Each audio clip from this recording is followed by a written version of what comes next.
Chapter 4 carbon and its compound के बारे में पढ़ेंगे, ठीक है। तो देखो सबसे पहले आखिर मतलब चैप्टर के नाम से समझते हैं। चैप्टर का नाम क्या है? Carbon and its compound. Chapter का नाम ही हमको बहुत सारा चीज बता देता है, जैसे कि हम बताए हैं ना। अब तो इसमें क्या पढ़ना है? कार्बन एलिमेंट के बारे में पढ़ना है। इसके बारे में हमको एटलीस्ट सब कुछ पता होना चाहिए कि कार्बन है क्या, है ना। कार्बन का एटॉमिक नंबर 6 होता है, ठीक है। और आखिर हम कार्बन के बारे में ही क्यों पढ़ रहे हैं, और कोई एलिमेंट्स के बारे में क्यों नहीं पढ़ रहे? कुछ तो खास होगा, कुछ तो स्पेशल होगा इसमें, है ना। तभी तो हम पढ़ रहे हैं। वो क्या स्पेशलिटी है उसके बारे में पढ़ेंगे इस चैप्टर में। और हम लोग पढ़ेंगे कि जैसे कार्बन से रिलेटेड जो कंपाउंड है हमारे पास, बहुत सारे कंपाउंड के बारे में, मतलब कार्बन से रिलेटेड बहुत सारे कंपाउंड पहले ही बताया ना, बहुत सारा होता है। कैसे? जैसे हमारा एल्डिहाइड हो गया, एल्कोहल हो गया, ये सब पहले बता चुके हैं। हाँ, ग्रेफाइट डायमंड, इलेक्ट्रॉन, हाइड्रोकार्बन, वो सब भी तो एक तरह का कार्बन का ही कंपाउंड है। तो वो सब चीज के बारे में हम लोग को इसमें पढ़ना है, ठीक है। तो पहला टॉपिक इसका जो है कार्बन का, वो पहला टॉपिक ये है कि आखिर ये स्पेशल क्यों है, इसको जानो। आखिर ये स्पेशल क्यों है, इसको जानो। तो इसमें ना इसका प्रॉपर्टी समझना चाहिए। अगर कॉन्फ़िगरेशन किया जाए कार्बन का, तो थोड़ा बहुत जानते ही होंगे कॉन्फ़िगरेशन क्या होता है, 2,4 है ना। तो इसका देखो ये बाहर वाले, जो बाहर वाला शेल पे होता है उसको क्या बोलेंगे? Valence shell. तो इसका वैलेंस इलेक्ट्रॉन क्या होगा? 4। वैलेंस शेल, वैलेंस इलेक्ट्रॉन इसका 4। अब इसका वैलेंस इलेक्ट्रॉन अगर 4 है उसको टेट्रावैलेंट बोला जाता है, ठीक है। टेट्रावैलेंसी मतलब ऐसा बहुत कम ही एलिमेंट है जिसका 4 वैलेंस इलेक्ट्रॉन होता है, या फिर टेट्रावैलेंट है। ऐसा बहुत कम एलिमेंट है, ठीक है। जिसमें एक आता है हमारा क्या? कार्बन। तो पहला प्रॉपर्टी ये है, ये क्या शो करता है? इसके पास टेट्रावैलेंट है, ठीक है। पहला प्रॉपर्टी ये है कि ये टेट्रावैलेंट है। दूसरा क्या ऐसा चीज है जो उसकी यूनिक बनाता है? वो है कैटिनेशन प्रॉपर्टी, ठीक है। कैटिनेशन। और तीसरा क्या ऐसा चीज है जिसको ये बताते हैं क्या होता है कैटिनेशन, बताएंगे। तीसरा जो है वो है मल्टीपल बॉन्ड बनाने का टेंडेंसी, ठीक है। Multiple tendency to form multiple bond.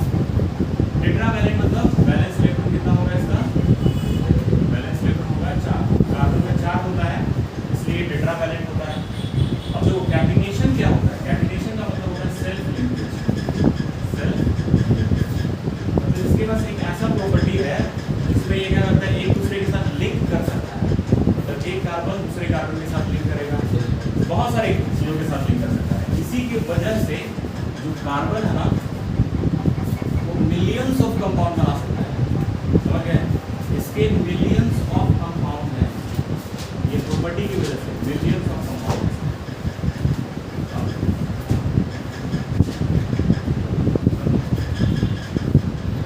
जैसे कार्बन अगर ऐसे ऐसे थोड़ा सा ऐसे मतलब यहाँ पे कुछ लगा दिया नया, तो नया कंपाउंड बन गया। एक और कार्बन यहाँ पे लगा दिया, नया कंपाउंड बन गया। यहाँ पे कुछ OH लगा दिया, तो एक नया कंपाउंड बन गया। मतलब अलग अलग थोड़ा सा भी चेंजेस ला रहे हैं तो एक नया कंपाउंड बन रहा है। तो यही चीज के कारण, ये सेल्फ लिंकेज के कारण मिलियंस ऑफ उसके कंपाउंड। अब मिलियंस ऑफ कंपाउंड के नाम याद करना आसान नहीं है। नाम याद कर सकते हो, जैसे हम किसी स्कूल में जाते हैं तो अभी 1 साल पहले एक सेक्शन मिला, हम क्लास टीचर बनते हैं, तो एक क्लास मिला, उसको याद करने में बहुत टाइम लगा। 1 साल लग ही गया होगा। फिर अगले साल दूसरा चीज़ हो गया, अब उसको याद करने में टाइम लगेगा। नाम मतलब याद करना थोड़ा मुश्किल है। अभी हम सबका नाम नहीं जानते, अब सोचो उसको मिलियंस ऑफ कंपाउंड का नाम याद करना है, कैसे याद करेंगे? तो कुछ जनरल तरीका अगर हमको मिल गया, जनरल फार्मूला मिल गया, एक स्पेसिफिक तरीका मिल जाएगा, तो हम लोग उसको याद कर सकते हैं। तो हम लोग उनको पढ़ाया था ना कि वो IUPAC वाला, तो वो IUPAC हेल्प करता है हमको नेमिंग करने में, IUPAC हेल्प करता है हमको नोमेनक्लेचर करने में।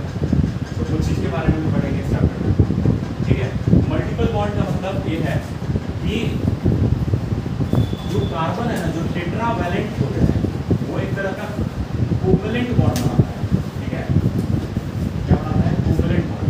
तो इसमें ये कोवैलेंट बॉन्ड भी पाया जाता है। अब ये कोवैलेंट बॉन्ड क्या है, थोड़ा सा समझ लो इसको।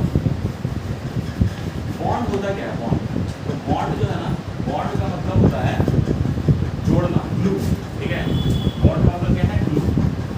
जैसे हमको किसी चीज को जोड़ देना है, जैसे मान लो हमको दो चीज को जोड़ना है, क्या चाहिए? ग्लू चाहिए। वैसे हमको दो एटम को अगर जोड़ना है, मान लो ये एटम ए है और ये एटम बी है, और उसको जोड़ देना है, हमको क्या चाहिए? इसमें ग्लू चाहिए। ग्लू लगाएंगे तब ये जुड़ेगा। वो ग्लू का नाम क्या पड़ा? बॉन्ड। ग्लू का नाम क्या पड़ा? बॉन्ड। अब ये बॉन्ड जो होता है ना, दो तरह का होता है, तो तुमको पढ़ना है। एक आयोनिक होता है और एक होता है कोवैलेंट। ये इसके बारे में पढ़ना है बस। और भी होता है, ठीक है, लेकिन हमको जानना है आयोनिक और कोवैलेंट, दो चीज जानना है। आयोनिक में क्या होता है? लॉस और गेन ऑफ इलेक्ट्रॉन। यहाँ पे मेटल और नॉन मेटल के बीच में होता है, ठीक है। और ये होता है गेन और लॉस ऑफ इलेक्ट्रॉन के बीच में, गेन और लॉस ऑफ इलेक्ट्रॉन। जिनके पास बैलेंस इलेक्ट्रॉन 1 2 3 हो और 5 6 7, वही आयोनिक बॉन्ड बनाते हैं। जैसे कि देखो, हम एक मेटल ले लिए सोडियम और नॉन मेटल ले लिए क्लोरीन, इसका वैलेंसी कितना होता है? +1। इसका कितना होता है? -1। तो ये इसको दे दिया, ये दे दिया,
फिजिकली मतलब अलग अलग तरीके से एग्जिस्ट करता है। कार्बन जो है अलग अलग जगह पाया जाता है।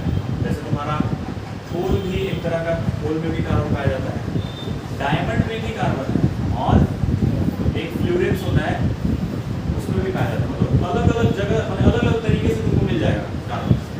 ग्रेफाइट में भी पाया जाता है, लेकिन उसका अगर केमिकल प्रॉपर्टी देखा जाए तो सब क्या है, कार्बन ही है। ठीक है, तो हम सिंपल वर्ड में बोल सकते हैं एलोट्रॉप क्या होता है, एलोट्रॉप होता है सेम केमिकल प्रॉपर्टी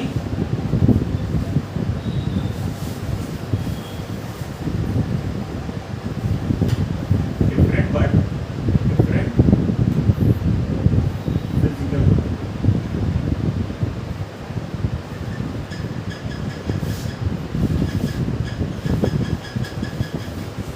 ठीक है, ऐसा चीज जिसके पास सेम केमिकल प्रॉपर्टी हो लेकिन डिफरेंट फिजिकल प्रॉपर्टी, तो वैसे चीज को हम क्या बोलेंगे, एलोट्रॉप। ठीक है, और कार्बन जो है ना, कार्बन के 3 एलोट्रॉप है जो मेन है। ठीक है, कौन कौन से भाई, एक हो गया कोल, कोयला में भी पाया जाता है, और क्या हो गया, डायमंड